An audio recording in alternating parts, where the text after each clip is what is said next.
Do you still remember my mince pie feelings? I made this like 6 months ago. If only you can smell this wonderful aroma. Part 1. The pie pastry. Flatten 125 grams of cold butter with the help of a rolling pin until it looks something like this. A pinch of salt into 350 grams of flour.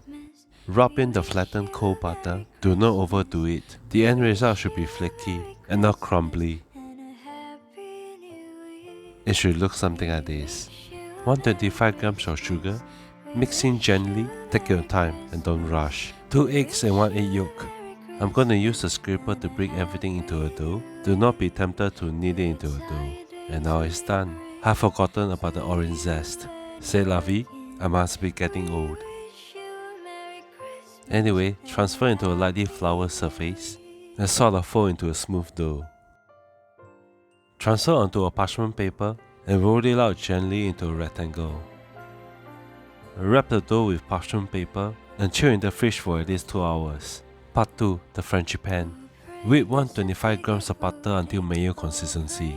125 grams of sugar and mix until light and fluffy. Half portion at a time. 125 grams of almond meal, some folding action, half portion at a time. 25 grams of flour and mix. 2 eggs and mix. Some fresh orange zest, 2 tablespoons of control, and mix. Cover and chill in the fridge until ready to use. Part 3. Assembly and baking. The pie pastry has set. Singapore is a humid country, so I'm gonna work a quarter portion at a time, keeping the remaining pastry in the fridge. Onto a lightly floured surface, I'm gonna roll the pastry to about 1/8 of an inch thick. I'm going to use a cookie cutter roughly the same size of a muffin tin. To cut out discs, do not discard any scraps. Form the scraps into a ball and roll it to about 1/8 of an inch thick and cut out discs. Brush the muffin tin with some butter. Press the disc gently into a muffin tin, making sure the bottom and the sides are sitting properly. Take your time, don't rush. Add in the mince pie fillings, followed by the Frangipane. Some almond slivers.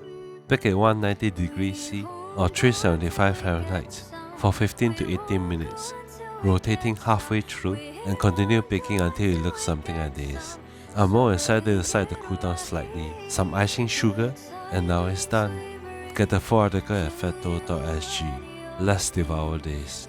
This tastes absolutely yummylicious. Everything made from scratch. Thank you Richard Bertinet for this awesome recipe. Here I wish you lovely people a Merry Christmas. Thank you for watching. Have fun in the kitchen.